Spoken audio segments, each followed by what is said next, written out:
সকালবেলায় উঠেই আমরা প্রথমেই চান করি, দিয়ে ঠাকুরের পুজো সব জোগাড় করি, তারপরে সেই সবাই মিলে একসঙ্গে, আমি আমার বাপের বাড়ি এখনও আসিনি, বাপের বাড়ি থেকে এখানে এসেছি পুজো দিতে, মা ষষ্ঠীর পুজো।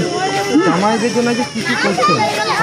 ও জামাই বিভিন্ন ধরনের রান্না তো লেগেই আছে, জামাই আসবে, আর আমার ভাজা ভুজি তরকারি, মাছের বিভিন্ন আইটেম, ইলিশ মাছ তার মধ্যে বাঞ্ছনীয়, হ্যাঁ।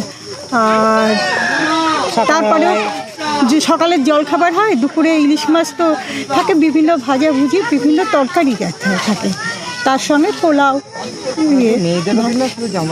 না, শুধু জামাই, মেয়েদের কিন্তু সবারই ষষ্ঠী, জামাইয়ের জন্য মেয়েরা, হ্যাঁ জামাই ষষ্ঠী। হ্যাঁ,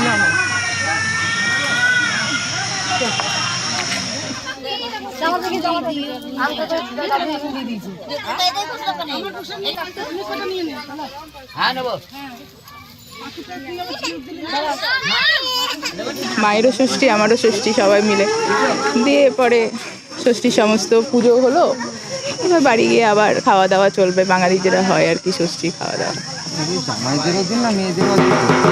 অবশ্যই মেয়েদের, মেয়েরা না থাকলে জামাইগুলো আসবে কোথা থেকে? মেয়েদের দিন, তারপরে জামাইদের দিন, জামাইদের একদিকে দিন আছে, মেয়েদেরও দিন, দুটোই দিন।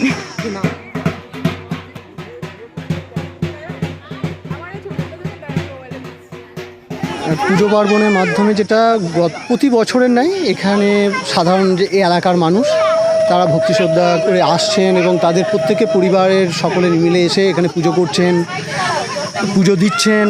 এবং আজকে আবহাওয়া ভালো থাকার কারণের জন্য প্রত্যেকে খুব খুশি, এবং এখানকার যে ব্যবস্থাপনা, যে ছায়া, সেটাকে নিয়েও প্রত্যেকে খুব খুশি এবং তারা খুবই আনন্দের সঙ্গে এখানে আসছেন এবং পুজো দিচ্ছেন।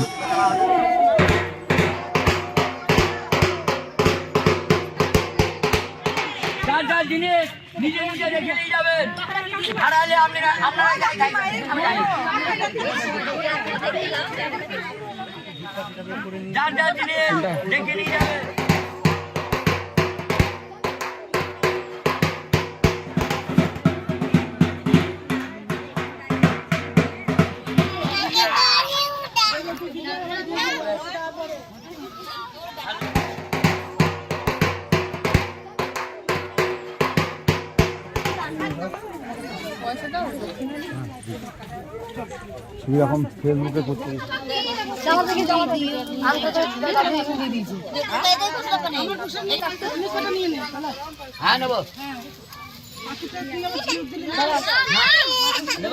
আমাদের ভিডিও ভালো লাগলে লাইক এবং শেয়ার করুন, কমেন্ট সেকশনে গিয়ে জানান আপনাদের মতামত। আরও ভিডিও পেতে আমাদের চ্যানেল সাবস্ক্রাইব করুন এবং প্রতি মুহূর্তে খবরের আপডেট পেতে প্রেস করুন বেল আইকন।